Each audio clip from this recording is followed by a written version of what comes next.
একটা রাজনৈতিক দল সমানে চিৎকার করছে পিআর দিতে হবে, পিআর দিতে হবে, পিআর না হলে নির্বাচন হবে না।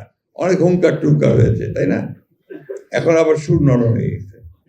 এখন দেখা যাচ্ছে নির্বাচনের জন্য সব চতুর্দিকে দৌড় ডাকদৌড় চলছে, তাই তো? এই জিনিসগুলো ঠিক না। মানুষকে যেটা বলবেন সেটা সঠিকভাবে যাওয়া উচিত, কিন্তু মানুষকে বোকা বানিয়ে ভুল পথে পরিচালিত করা আমার মনে হয় না। আপনারা সবাই আলেমুলেমারা আছেন, এটা ইসলাম আমাদেরকে কোথাও বলেছে, এটা আমার বুঝতে আলাদা।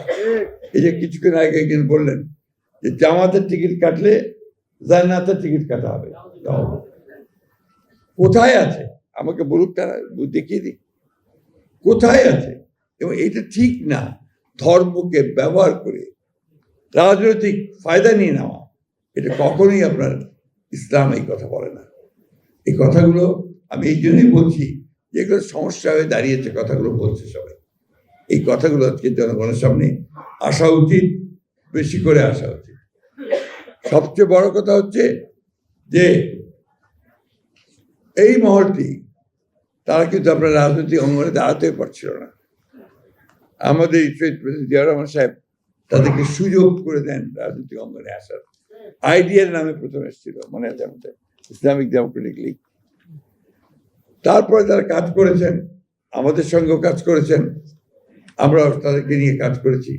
কিন্তু দুর্ভাগ্যক্রমে গত 10 বছর কিন্তু আমরা তাদের এই ফ্যাসিস্ট হাসিনাকে পরাজিত করবার জন্য ভিজিবল, দৃশ্যমান কোনো কাজ দেখিনি।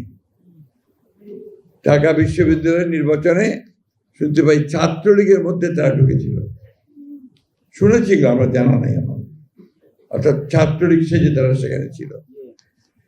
এই ধরনের কাজ তো আমরা করতে পারি না। আমরা সরাসরি সামনাসামনি লড়াই করেছি।